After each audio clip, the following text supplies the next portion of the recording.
I just wanted to start off first just with the sad addition to the number of people who have lost their lives in relation to this fire. We're announcing that it has now risen to 3, and this involved a vehicle collision that happened on Friday last week that has been subject to a police investigation and as a result has been added to the list.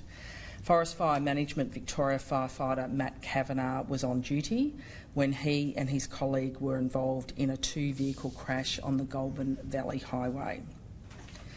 Tragically, the 43-year-old couldn't be revived and died at the scene, while his colleague was taken to hospital in a stable condition and has since been released.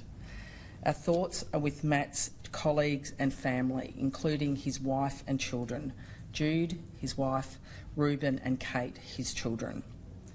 This news has come as a huge shock to the entire emergency management community in the midst of ongoing fire.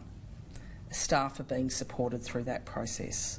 Matt was a dedicated and respected member of Forest Fire Management Victoria for around 10 years and was on duty as part of our fire response on the day. He's being remembered for his friendly and welcoming nature, his passion for the environment and nature, and his love of fly fishing. I want to pass on my condolences to Jude and children, and to also the Forest Fire Management and Delp family. I know that they are all grieving at the moment. Can I pass on my condolences as Minister, but also on behalf of the government and I'm sure the Victorian community, and also to thank Matt and his family for the contribution and sacrifice that they made for the Victorian community. The figures on unaccounted still remain the same, of 0. Okay, just to give a bit of an update on a couple of issues and then to talk about the weekend ahead, of Friday that's ahead, the day ahead. So firstly, just in relation to property numbers, yesterday we were talking around about the 300 mark. We're still looking at those figures as well as a number of other outbuildings. So that 300 relates to homes. That figure will be higher in relation to other property and buildings.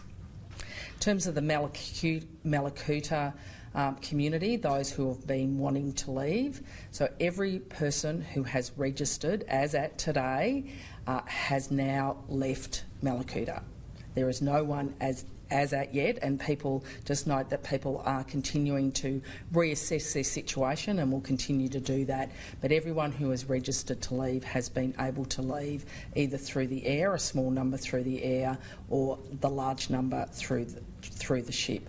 We've also been able to take off all those emergency service workers who were waiting for shift changes and to move off. That includes CFA, VicPol, SES, some Red Cross volunteers as well.